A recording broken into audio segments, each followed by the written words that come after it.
Let's move on a little bit past the early stage treatment and talk about advanced disease and metastatic disease. As we talked earlier, 30% of patients definitively treated, unfortunately, will show signs of progression, which is oftentimes manifest by a rising PSA. Historically, the backbone of therapy in this population continues to be androgen deprivation therapy, or as we've talked about, ADT. However, ultimately, these patients will fail hormonal manipulation.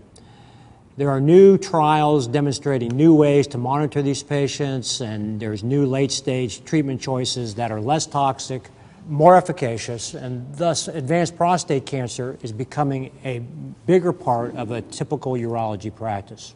Let's talk about the patient transitioning really in this advanced state from somebody that's hormonally sensitive to somebody that's now failing and basically is hormone refractory, or as now we're calling castrate-resistant prostate cancer. So, Neal, give us an overview in terms of what clinical trials and what therapeutics are out there, either approved or not approved at this point, for the CRPC patient, and also touch a little bit about imaging and how you personally try to monitor and identify these patients. I know it's a big question. Yeah, that's a lot to cover, and I certainly want everybody to chime in, but just thinking about the importance of recognizing the difference of a patient who's androgen sensitive, who then becomes, as we describe now, castrate resistant, what we used to call hormone refractory or androgen independent prostate cancer. And we have these disease states, and I think they're helpful because if we understand these separate buckets of disease state, we can think about what approved therapies are available to us, by approved, presumably reimbursed, and what's the phase 3 trial evidence that's ongoing, that's been out there in the public domain for all of our colleagues to be aware of, that may also change in the next 1 to 2 years, and I think, David, you alluded to that.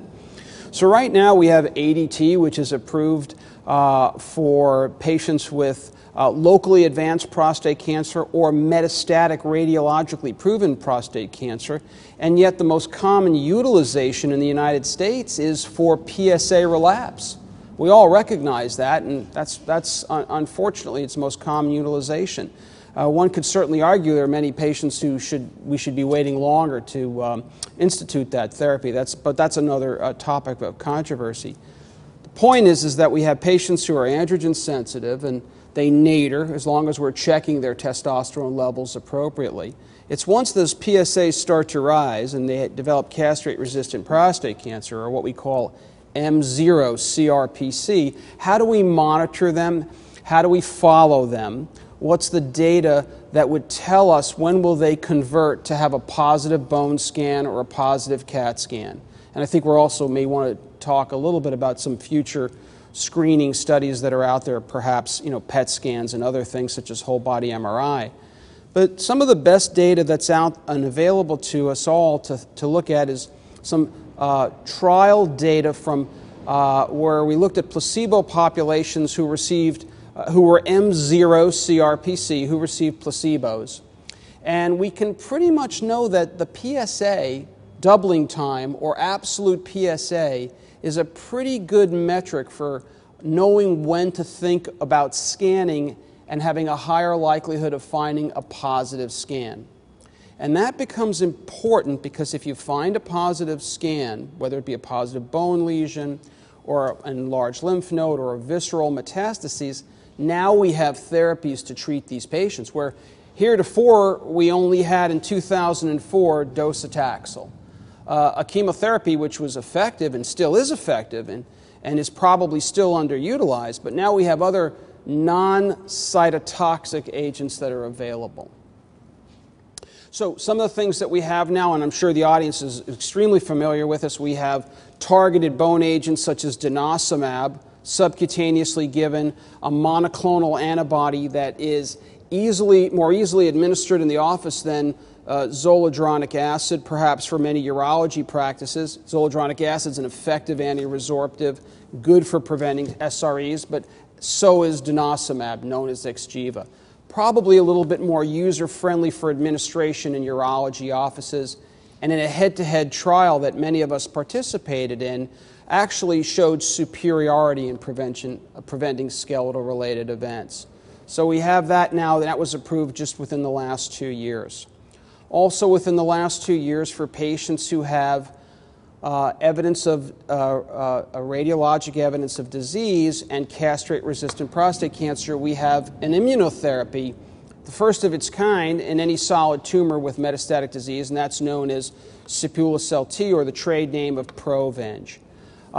Given rapidly over a period of 30 to 40 days, 3 infusions, lasting about an hour of time in the clinic, which showed significant improvement in survival for our patients with asymptomatic, no pain, good performance status who have castrate-resistant prostate cancer. Those are 2 really big changes for the practicing community urologist that are very user-friendly towards administration. After that, we had another cytotoxic chemotherapy approved, which most urologists are not administering chemotherapy, but that's called cabazitaxel. And cabazitaxel met an unmet need. We didn't have second-line chemotherapy. All we had was docetaxel.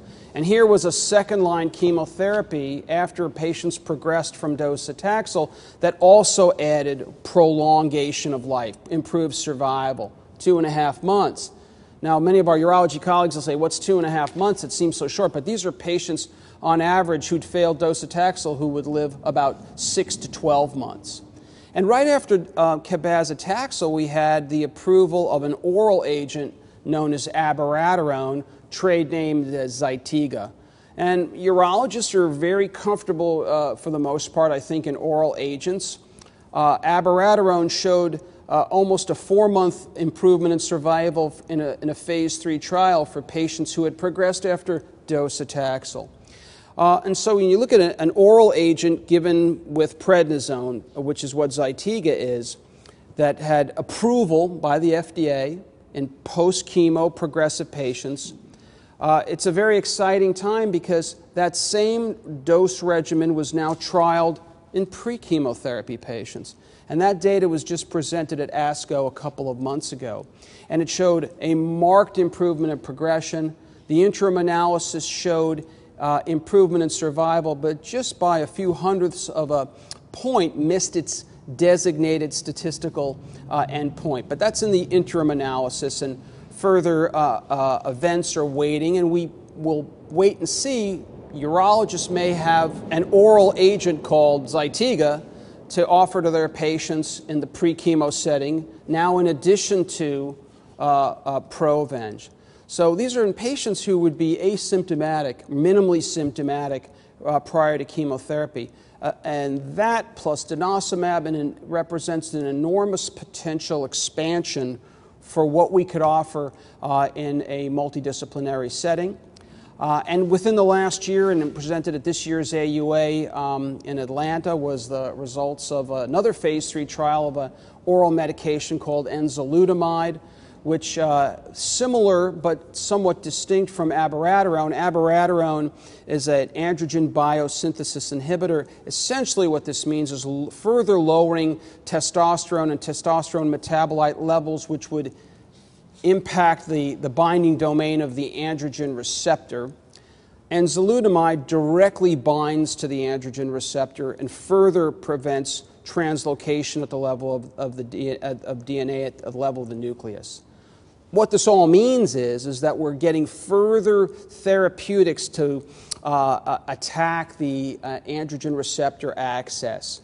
So in addition to our armamentarium of androgen deprivation therapy strategies with leuprolide or GnRH antagonists, we now have for our patients antiresorptives, be it zoledronic acid or denosumab in the form of Xgeva, a monoclonal antibody, subcutaneously administered once a month, an immunotherapy that can be given in 30 to 40 days completion with a very acceptable tolerability safety profile, and then potentially an approval of 2 oral agents in the pre-chemotherapy setting. So I know that was a try to cover a lot in there, and I open it up to the panel because I'm really interested in from an academic and from a community standpoint, are our colleagues, are they going to adopt this? Will this be too foreboding to them? Will they reflexively refer patients who have CRPC to the medical oncologist? Or will they sense that this is a great opportunity to continue to care for their patients who've failed localized therapy?